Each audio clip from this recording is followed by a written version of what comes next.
Welcome to Jet Tour Through the Bible. Today we're going to fly over the historical books from Joshua all the way to Ezra. At the end of Deuteronomy, Moses had died outside of the Promised Land. The next book, Joshua, is named after one of the two men who believed in God and believed that God would give them the Promised Land. One was named Caleb and the other was named Joshua. This Joshua, a man of faith, was commissioned by Moses to lead the Israelites into the Promised Land. And he does this, and he does an amazing job. The Israelite campaign against those inhabitants was astonishing and unbelievable, but it worked because God was helping them. This campaign is so successful that in Joshua 21, verses 43 through 45, we read this. So the Lord gave Israel all the land he had sworn to give their forefathers, and they took possession of it and settled there. The Lord gave them rest on every side, just as he had sworn to their forefathers. Not one of their enemies withstood them. The Lord handed all their enemies over to them. Not one of all the Lord's good promises to the house of Israel failed. Every one was fulfilled. But, as is so often the case in the Old Testament, as soon as things look good, things start to go south. And indeed they do. Israel begins to have problems with remaining enemies, but more importantly, they begin to have problems with leadership. And that brings us to our next theme. Let's go back to Genesis. God calls Abraham. Abraham has Isaac. Isaac has Jacob. Jacob has the 12 tribes. When Jacob is about to die, he calls his sons together and he prophesies to them. Now, what goes on in this prophecy is the positioning of the tribe of Judah as the tribe of kings. And in Genesis 49:10, Jacob prophesies this. The scepter will not depart from Judah, nor the ruler's staff from between his feet, until he comes to whom it belongs, and the obedience of the nations is his. This is very clearly stating that Judah was the tribe of kings until the one would come who would rule the nations. So now, in addition to the promises that God will give Abraham land and descendants, Abraham will also have a king through the tribe of Judah, who will rule the earth. Now back to Joshua. After Joshua is the book of Judges, which, as we have talked about before, when we talked about interpretive swirls, Judges is an absolute mess. It's some of the most horrific, just graphic stories in the whole Bible. And Judges explains to us why. There was no king in Israel. Everyone did as he saw fit. Judges is saying, hey, where's that king from Judah? We need a king. Then comes the tiny but beautiful book of Ruth. Ruth does two things for us. First, it reminds us that God's promise was to bless the nations. Ruth is not an Israelite, but nonetheless, because she wants to be with Israel and Israel's God, she is included in Judah's family tree and is part of the line of David. We also learned about the kinsman redeemer. This foreshadowing of Christ, that in order to redeem, you have to be a close relative. In order for Christ to redeem us, he had to become a man. That is about as close as you can get. Then come the books of 1st and 2nd Samuel. Samuel is a prophet who is serving after the time of the judges. And at this time, the people come to Samuel and say, we want a king. Which sounds good, but they want the king for the wrong reasons. And this is not a good thing. They want a king so they can be like the other nations, not because this is what God wants. So, as God often does, he gives them a king. You want a king? You can have a king. And he gives them Saul from the tribe of Benjamin. Now, attentive readers know this is not going to work, and it doesn't. Though Saul looks the part, he's a big man, good warrior. He cares way too much what people think, and in the end he winds up just disobeying God. And so God has to let him go. Then God chooses another king, David, from the tribe of Judah. And the reader's going, okay, good job.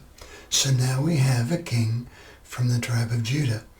He, however, doesn't really look the part. His father didn't think very highly of him.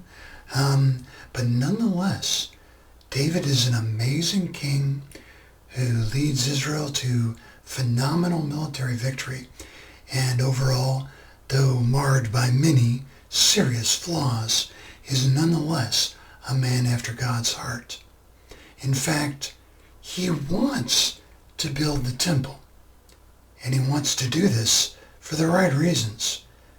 But God says no. You're a man of blood. You're a man of war. You're not going to build my temple. So we're not quite there yet. But after David dies, another king, the son of David, the wise King Solomon, becomes king. And Solomon is a great king. He builds the temple. He's doing an amazing job of leading and caring for God's people. As a matter of fact, this is as good as it gets. Think about this. They had land. They had descendants. They had a king from the line of Judah. They had the temple. God was living with them. And remember, God said to Abraham, I'm going to bless the nations for you. What happens in 1 Kings 10? The queen of Sheba from another country, a Gentile, comes to Israel to learn about God, to hear Solomon's wisdom. She sees the worship. She's blown away by the glory of God she sees through Israel. This is the apex of the Old Testament. This is the top. It does not get better than this. And that's pretty good, at least so far. But there are two words in 1 Kings 10:10 that speak volumes. The Bible is describing the gifts the Queen of Sheba gave to Solomon. And it says this, never again. Never again were such gifts given. Ouch. That's the turn. This is going to diminish. Almost as soon as the Queen of Sheba leaves, Solomon begins to do everything he was told in Deuteronomy 17 to not do. He was not supposed to gather a lot of horses, but he did. He was not supposed to gather a lot of silver and gold, but he did. And most importantly, he was not supposed to have a bunch of wives, and he did.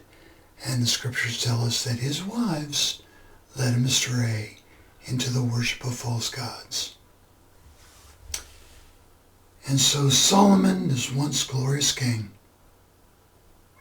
under Solomon, as soon as he dies, the kingdom, the 12 tribes, split into the north and the south. Judah and Benjamin stay in the south, All the other 10 tribes go to the north. And I don't like to read this section. It's like watching a train wreck. Sure, there's good kings. They come, but the trend line is down. And it doesn't feel good, and it doesn't end well. First, the northern kingdom. 722 BC. The Persians come to the northern 10 tribes, totally destroy them, lead them into captivity. Those 10 tribes are gone. No one knows what happened to them. People just guess. Nobody knows. And not long after that, around 600 BC, Babylon comes and takes Jerusalem. Grabs God's people, rips them out of the Holy Land, puts them in exile.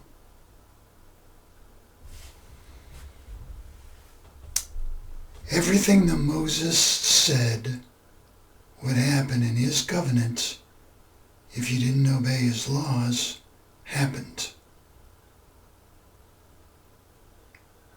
God's people are no longer in the Holy Land. But now there are 3 tiny books, and the story keeps going. And so after 1st and 2nd Kings, there are 3 books, Ezra-Nehemiah, and Esther. All you need to know is this. A few Israelites go back to the Promised Land. They make an attempt to restore Israel. But they never get the land back. It's never really all theirs. If they do get it, they don't keep it for very long or hold very much. To say that this story is hanging by a thread would be understatement of the most profound kind. So what does a reader need now? You need wisdom. That's where we'll be next week. Thank you. I'm Martin McCorkle.